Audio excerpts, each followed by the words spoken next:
Welcome everybody to the video. Today I'll be talking about more about the beneficial ownership reporting. You guys, last time I did a video regarding this and a lot of questions regarding all of this information. For those of you who don't know, let me explain. For those of you who are new that don't know, the Corporate Transparency Act of 2021 required that many businesses to report beneficial ownership information by January 1st, 2025 in an effort to curb crime through shell companies. Now, large businesses was already doing this, but the crackdown on small businesses, this was passed, okay? And it passed last year, and you had to file in January. If you had a new business January 2024, you had 90 days. Now, for some of you who commented on my last video that I did on reporting,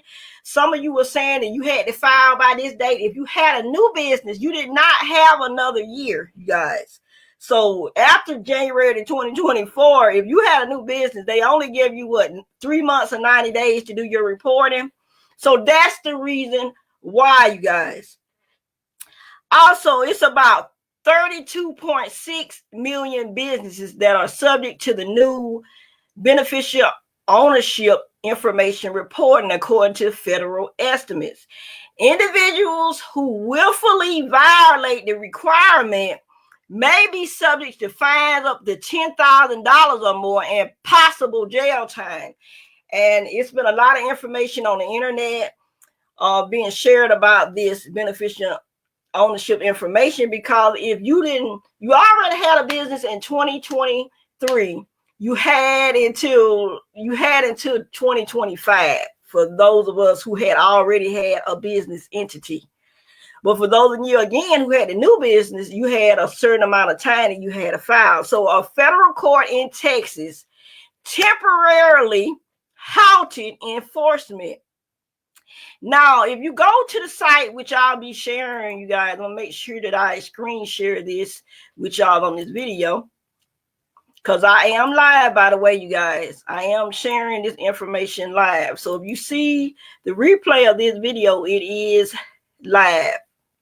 Okay, if you go to the filing, and you can see the information on the description of this video regarding this, those who are interested to learn more.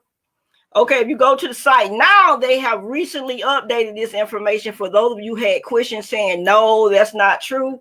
When you go to the FinCEN.gov regarding the beneficial ownership information reporting, you should see the e-filing alert. Please note that the beneficial ownership information reporting requirements have been affected by a recent federal court order. The Department of the Treasury is appealing that order.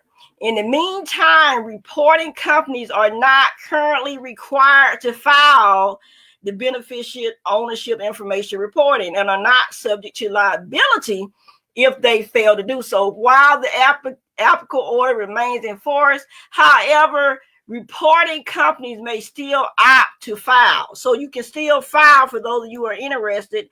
And I have that link in the description of my video about filing.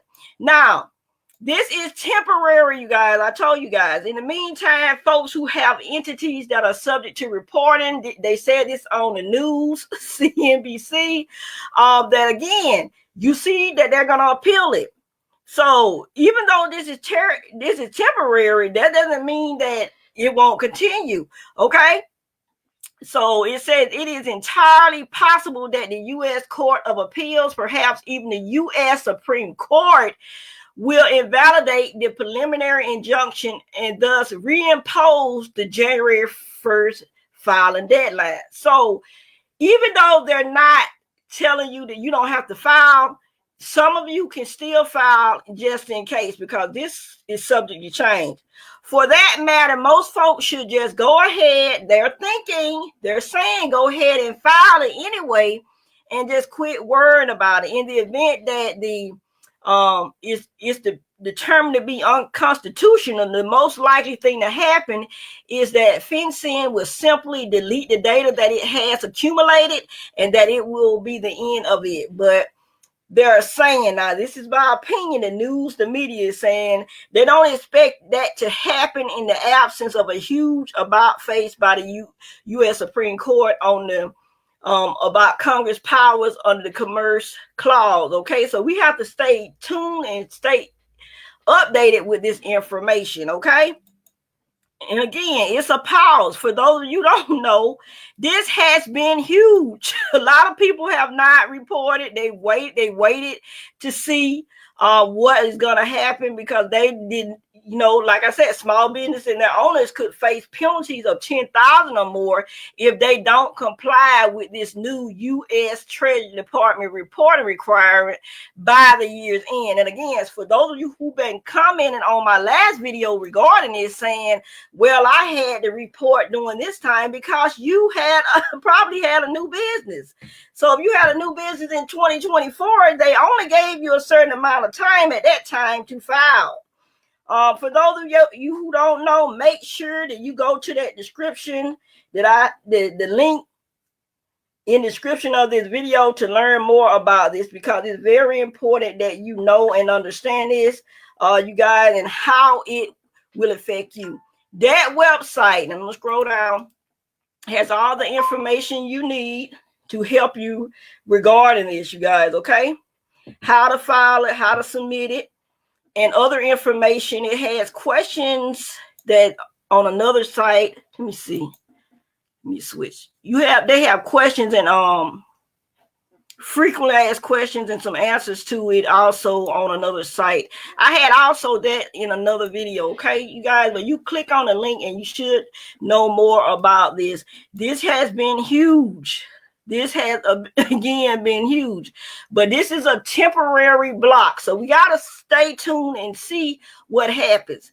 Now, for those of you who have been waiting and asking me information about tax season starts. The new tax season starts January the 2nd, 2025. You guys, I've been getting a lot of calls about tax season, about filing. My live portal, you guys, will open on January the 2nd, 2025. If you're watching live now, if you missed the information I just shared about the reporting, make sure you go back and rewatch, because I discussed the information in the beginning of this video.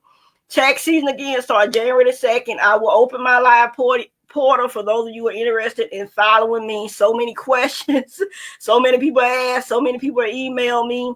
You guys, all of that will open regarding my loans, the refund advance loans and the pre-season loans. They're going to start at $250 up to $7,000. My bank partner has increased the loans to up to $7,000 for those of you who are interested. All my information is on the screen. Yes, I have audit protection. Yes, I'm my IRS authorized e-file provider.